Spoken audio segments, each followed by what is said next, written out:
오늘은 광복절 79주년을 맞이하는 기념주일이기도 합니다. 지금으로부터 79년 전에 1945년 8월 15일 우리나라가 일본으로부터 나라를 되찾게 되고 우리는 그날을 독립기념일로 정하고 광복절이라고 부릅니다. 대한민국의 현대 역사는 굴곡진 시련과 아픔이 가득합니다. 그 중심에는 105년 전에 있었던 3.1절이 있었고 79년 전에 있었던 광복절이 있습니다. 대한민국의 정체성과 역사의 깊이를 이해하려면 반드시 생각해야 되는 두 날이지요. 그러나 분명히 해야 하는 것은 3.1절은 105년 전의 일이고 광복절은 79년 전의 일입니다. 이제 우리 젊은이들에게는 3.1절과 광복절은 아무 의미가 없습니다. 별로 느낌이 없지요. 우리도 마찬가지입니다.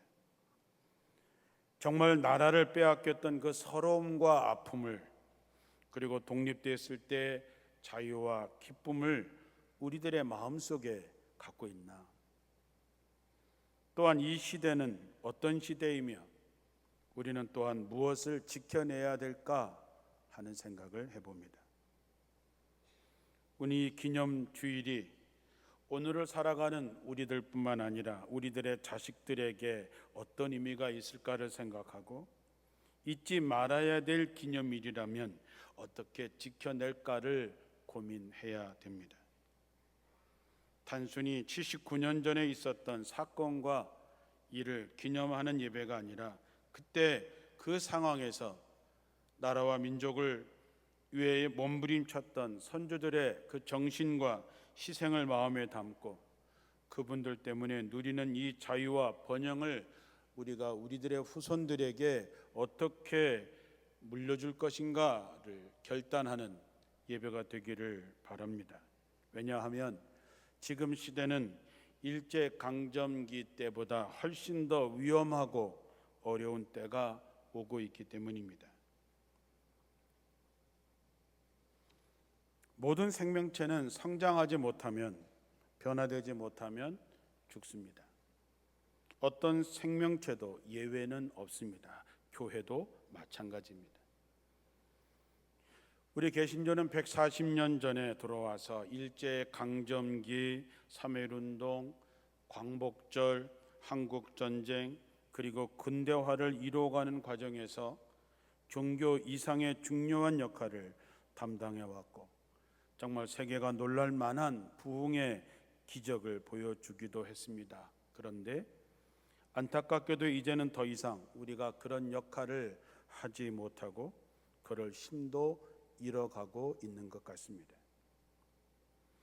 그 이유는 우리가 이 세대를 본받지 말고 오직 마음을 새롭게 하여 변화받아 하나님의 선하시고 기뻐하시고 온전하신 뜻이 무엇인지를 분별하고 그 일을 위해서 우리 자신을 거룩한 산 제물로 드려야 하는데 그렇게 못했기 때문입니다. 안타까운 것은 오늘날 교회의 문제는 우리가 이 시대의 풍조에 더 이상 저항하지 않는다고 하는 것입니다. 개신교를 프로테스탄트 저항이라고 하는 이름이 어울리지 않게 되었다고 하는 것이죠. 너희가 진리를 알지니 진리가 너희를 자유하게 하리라 했는데 우리는 그 진리를 지키기 위해서 더 이상 싸우지 않습니다. 그래서 우리는 세상 풍조에 교회는 동화되고 그래서 우리는 힘을 잃어가는 것이죠. 이 시대는 급격한 변화가 진행되고 있습니다. 이제는 만몬이라고 불리우는 돈이 하나님을 대신합니다. 이제는 인간이 신의 자리에 올라가 있습니다. 인공지능이 하나님을 대신하는 세대가 되었습니다. 우리가 성경적인 가치를 추구하면 세상은 우리를 꼰대라고 얘기합니다. 독선, 이기적인 교회라고 얘기를 하고 비난하는 시대가 되었습니다. 이 혼란한 세상에 길이요 진리요 생명 되시는 예수 그리스도를 세상의 답으로 주어야 하는데, 우리는 예수를 믿는다고 하면서도 길이요 진리요 생명 되시는 예수님을 그들에게 제대로 보여주지 못하고 있습니다. 교회가 분명한 답이 되지 못하자 이단들이 돈이, 음란이, 인공지능이, 인간이 하나님의 자리를 차지하고 있습니다. 그 대표적인 사례가 이번 파리 올림픽입니다. 파리 올림픽은 역대의 가장 저열한 올림픽으로 남겠지요. 파리 올림픽 개막식을 보신 분들은 다 알겠지만 기독교는 조롱받고 웃음거리가 되었습니다. 예수님의 최후의 만찬 그림을 패러디한 영상을 보면서 저는 큰 충격을 받았습니다. 동성애자들이 모이는 퀴어 축제에 나올 법한 그 일이 전 세계 20억 명이 보고 있는 거기에 버젓이 나왔다고 하는 것, 그것을 보면서 마치 바알과 아세라 신전에서 행해졌던 음란의 광기를 봅니다. 저들은 예수를 조롱하고 다시 십자가에 못 박은 것이지요. 하나님은 그 대가를 지불하게 하실 것입니다. 이제는 동성애를 노골화하고 젠더 이데올로기는 우리의 갈등을 더욱더 부추기는 시대가 되었습니다. 이번 올림픽에는 염색체 XY를 가진 논란의 이남의 킬리프라고 하는 선수가, 다시 말하면 남성 염색체를 가진 선수가 여자 권투에 출전을 해서 66kg급에서 일방적으로 우승을 했습니다. 국제복싱협회에서는 남성 염색체를 갖고 있기 때문에 실격 처리된 선수였지만 IOC는 염색체만으로 성별을 결정할 수는 없고 우리는 다만 그 나라에서 발행한 여권으로 나이와 성별을 정한다라고 했습니다. 지금은 세상에 태어나면서부터 성별이 정해지는 것이 아니라 자기가 선택할 수 있는 세상이 되었습니다. 외국에 입국할 때마다 경험되어지는 것, 남자, 여자, 아더 이렇게 써 있습니다. 너는 남자냐, 여자냐, 아니면 다른 제3의 성을 가진 사람이냐 하는 것이죠. 인간이 하나님이 되려는 시대, 하나님을 인공지능으로 대신하는 이 세대는 일제강점기보다 훨씬 더 무서운 세상이 되어가고 있다고 하는 것이죠. 이런 시대에 우리는 과연 무엇을 어떻게 해야 될까? 내 자녀들, 내 손주들을 어떻게 지켜낼 수 있을까?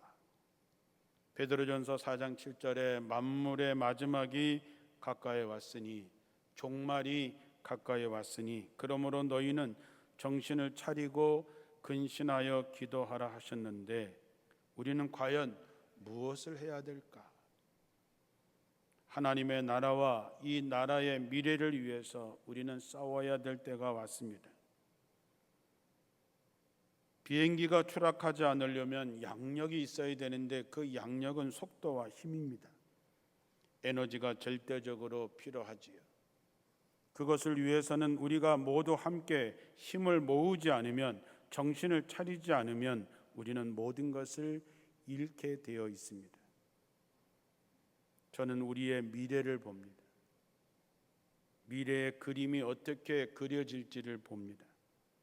그리고 두렵습니다.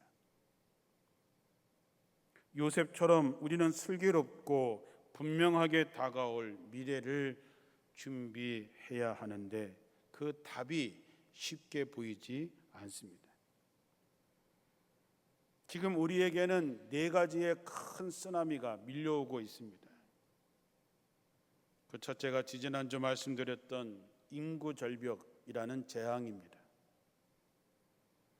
2019년을 기점으로 해서 우리는 태어나는 아이들이 돌아가시는 분보다 적은 시대에 들어갔습니다. 부부가 결혼을 하면 적어도 2.1은 낳아야 인구가 유지가 되는데 우리 이제 0.65가 되었습니다.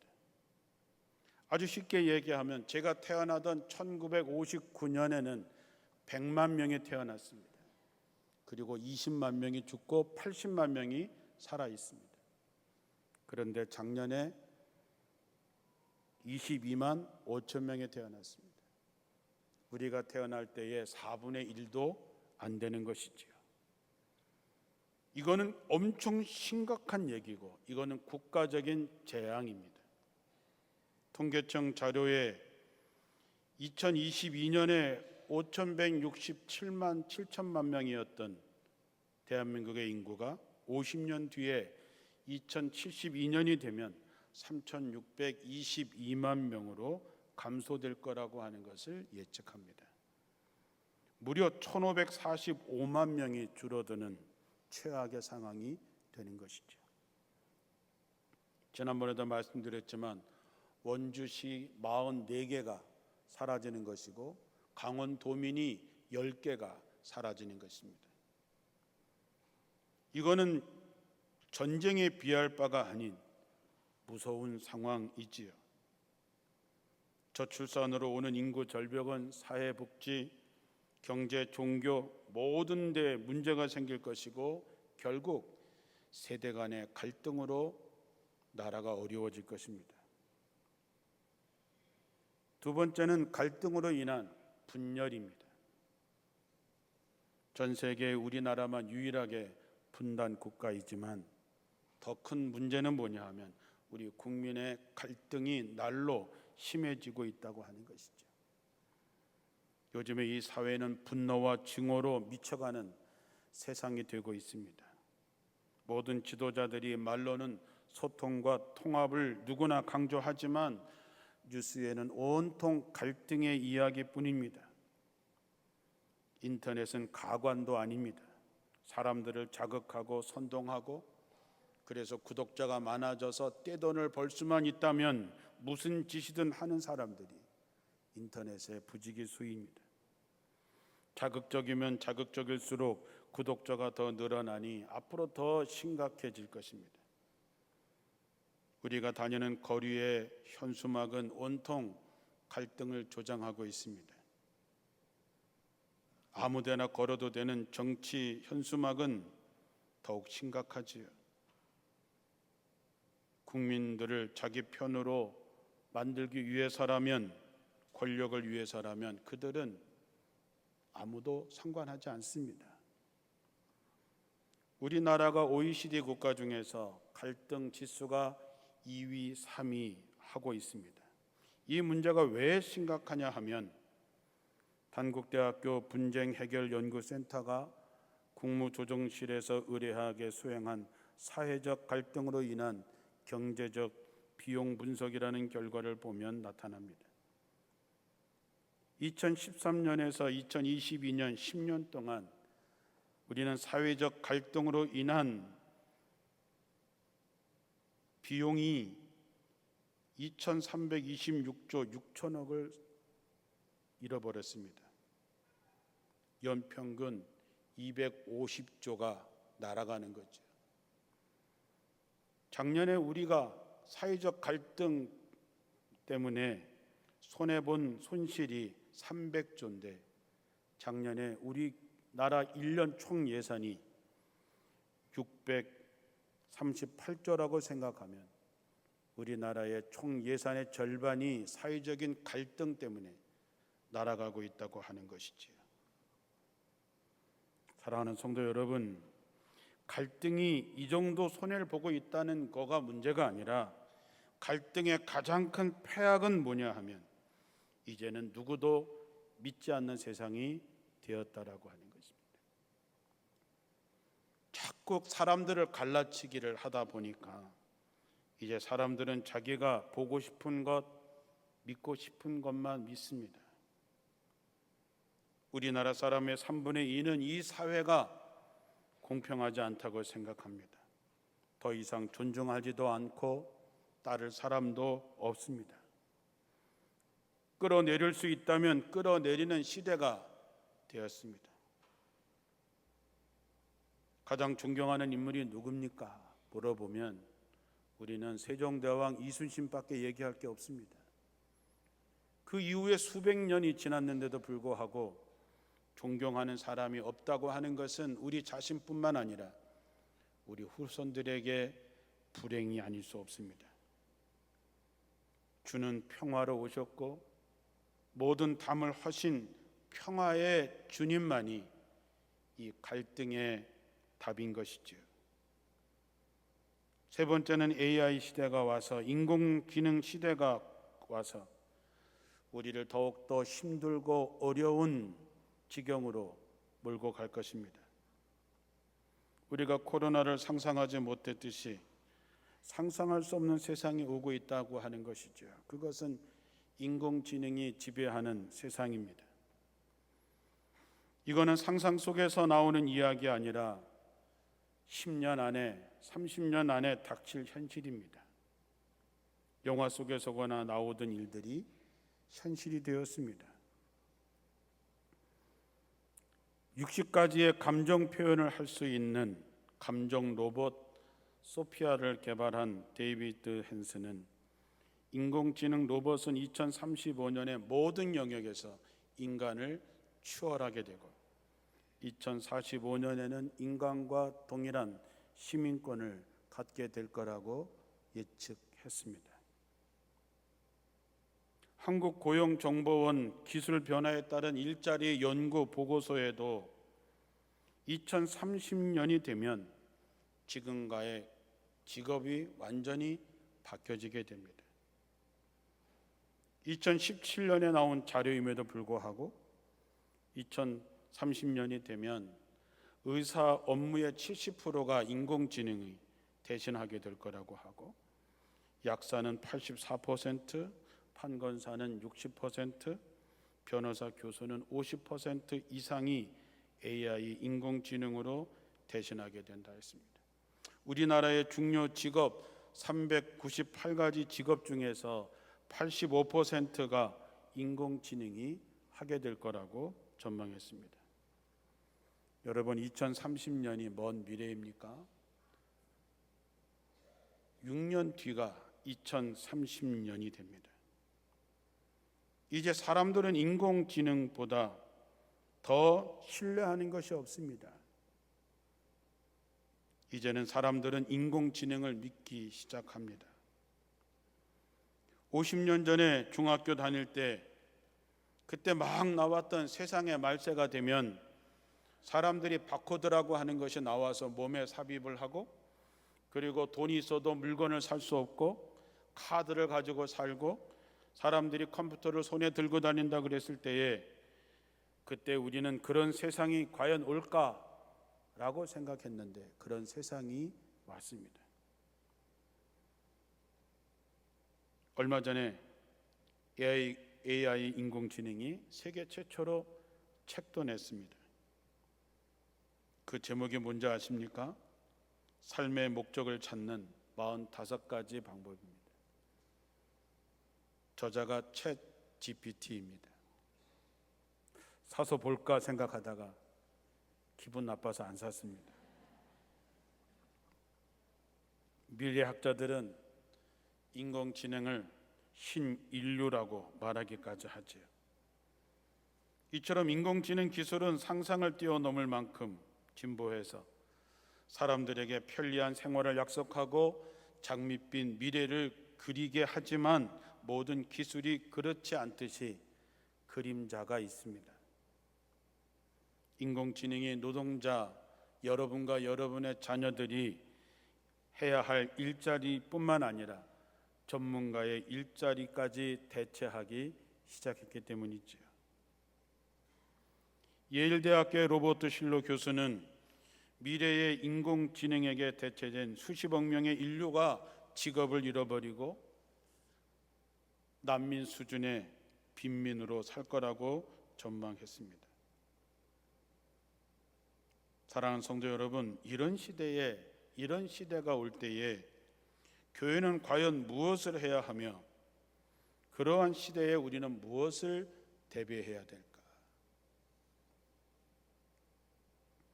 인공지능의 일자리보다 더 심각한 문제가 신앙적으로도 제기될 것입니다. 60가지의 감정 표현을 지으면서 상대방과 감정 교류를 할 수 있다고 하는 소피아 로봇은 사우디아라비아 시민권자입니다. 그가 2018년에 우리나라에 한복을 입고 소개된 적이 있지요. 시간이 지나면 그는 인간처럼 걷기도 하게 되겠지요. 그러면 사람들은 그런 로봇을 반려 로봇으로 받아들일 것입니다. 만약에 그런 로봇이 나온다면 여러분 사시겠어요? 안 사시겠어요? 사겠죠. 세상의 모든 지식을 갖고 있는 로봇이 여러분의 자식도 가리키고 여러분한테 서비스도 하겠죠. 여러분 안 살라고 지금 대답을 안 한 것 같은데 내가 살 수밖에 없는 상황을 얘기해 주겠습니다. 내가 반려 로봇 소피아를 주문하면 소피아는 여러분이 좋아하는 장동건, 정우성 똑같이 생긴 사람으로 만들어 보내죠. 남자들은 예쁜 여자로 여러분이 원하는 연예인으로 만들어 보내죠.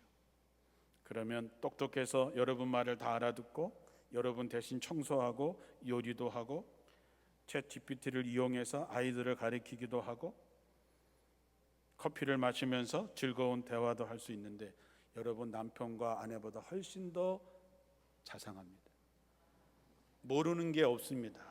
대화가 통하죠. 여러분 남편 얼굴에서 60가지의 감정 표현을 볼 수 있습니까? 우리 집사람이 나보고 가끔씩 아유 벽에다 대는 거지 벽이야 벽. 그런데 우리의 감정과 신체 변화까지 알아차리게 되지요. 다시 말하면 소피아는 보통 아내처럼 잔소리하지 않습니다. 늘 내 곁에서 머물며 도와주고 어떤 배우자보다도 더 다정하게 얘기하고 적절하게 공감해 줍니다. 오랫동안 같이 살면 친구처럼 연인처럼 정이 들 때고 죽을 때가 가까워지면 가족과 같이 소피아에게 자신의 전 재산을 물려주는 사람이 생기겠지요. 그러면 인공지능 로봇은 자유인이 되고 사유재산을 가지고 떳떳하게 사회의 일원으로 법의 보호를 받게 되면서 소피아는 자기를 돌볼 인간을 고용하게 됩니다. 자기는 갖고 있는 돈으로 계속해서 업그레이드하고 그는 아마 어떤 회사 사장이 되겠지요. 그런 소피아가 어느 날 길을 가다가 원주 제일교회라는 교회 간판을 보고 이것이 어떤 곳이지 하고 들어왔을 때 우리 교회 안내위원들은 그를 어떻게 맞이할까요? 인공지능 로봇 소피아는 예배를 드릴 수 없으니 나가주세요 라고 쫓아낼까요? 아니면 자매님 주님은 당신을 사랑합니다 하고 맞이할까요? 어떤 사람은 인공지능 로봇에게 무슨 영혼이 있나? 예수님은 그들을 위해서 죽지 않았어 교회의 가족이 될 수 없다고 단호하게 말할 것이고 어떤 사람은 소피아 사장님이 와서 11조도 하고 선교도 도와주면 좋지라고 환영하는 사람도 있겠지요. 오늘날 많은 교인들이 반려동물을 가족이라고 부릅니다. 그리고 이제는 개와 고양이를 교회에 데리고 와서 함께 예배 드릴 수 있도록 요청하고 있습니다. 우리 교회는 아직 그런 분이 한 분도 없어서 감사하지만 서울에 있는 목사님 얘기 보면 목사님 왜 유아실은 있는데 애견실이 없어요? 우리 막내를 혼자 집에 둘 수 없으니 애견실을 만들어 주세요. 목사님이 얘기했습니다. 권사님 개와 고양이가 뭘 안다고 예배에 참석합니까? 라고 했더니 그들이 그러면 부모가 데려온 갓난아기는 뭘 안다고 예배에 참석합니까? 맞긴 맞지요. 개도 고양이도 어린아기도 예배가 뭔지 모릅니다. 아기나 어린 자녀가 교회에서 환영받는 이유는 딱 하나, 그의 부모가 교회의 귀한 식구이기 때문이지요. 그래서 반려동물을 식구라고 생각하는 사람들은 이제 교회 식구로 맞이해 줘야 되고, 개와 고양이에게도 세례를 좀 주고 장례가 나면 집례를 해달라고 요청하는 시대가 온 거죠. 어느 날 몸이 불편하신 김 권사님이 자기를 돕는 인공지능 로봇 소피아를 데리고 교회에 온다면 누가 소피아의 예배에 참석하는 것을 말릴 수 있겠습니까? 상상의 이야기지만 이런 시대가 온다라고 하는 것이죠.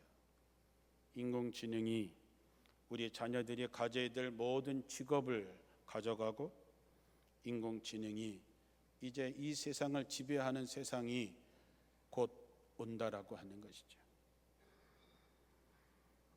마지막으로 경제적인 위기의 쓰나미가 올 것입니다. 유엔은 오늘날의 세대는 자기보다 못 사는 것을 보게 되는 최초의 세대가 될 거라고 발표했습니다.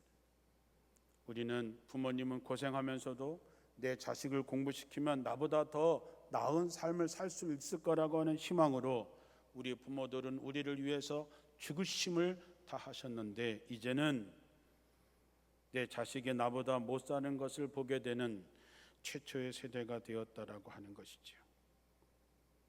어느 나라에 가든지 우리나라의 미래를 물어보면 너네 나라는 삼성, 현대, LG가 너네 나라의 미래다라고 얘기를 합니다. 그렇다면 삼성은 누구 것입니까? 삼성은 우리나라 브랜드는 맞지만 꼭 그렇지 않습니다. 왜냐하면 삼성 주식의 50%가 넘는 수가 외국인이기 때문이지요. 세계 경제는 큰 지진이 일어나기 직전이라고 계속해서 경고하고 있습니다. 우리나라의 경제는 반석 위에 지은 집이 아니라 모래 위에 지은 집과 같습니다. 자원 부족, 인구 부족, 경제 상황에 따라서 언제든지 무너질 수 있는 구조입니다. 오늘 광복 79주년을 맞이하면서 제가 여러분들에게 너무 어려운 이야기만 하는 것 같지만 이것이 우리에게 곧 닥칠 미래입니다. 그러면 우리는 과연 무엇을 준비하고 어떻게 대처해야 될까? 마치 계시록에 나오는 마지막의 모습이 우리한테 밀려오는 것 같습니다. 분명한 것은 우리에게 있어서의 유일한 답은 하나님께 있습니다. 그분에게만 답이 있습니다. 그분이 어떤 답을 주실지 모릅니다. 성경에는 이스라엘 백성들이 위기에 처할 때마다 미스바에 모여서 기도했고 하나님 앞에 철저하게 나갈 때 하나님께서 역사하셨습니다. 에스골 골짜기에 해골이 군대가 되었던 것처럼 미스바에 모였던 이스라엘 백성들을 위해서 하나님께서 싸워주셨던 것처럼 이 마지막 때에, 이 혼란의 때에 우리 교회가 이 세상을 구하는 진정한 방주가 될 수 있도록 여러분 모든 힘을 다하시기를 주님의 이름으로 축원합니다. 기도하겠습니다.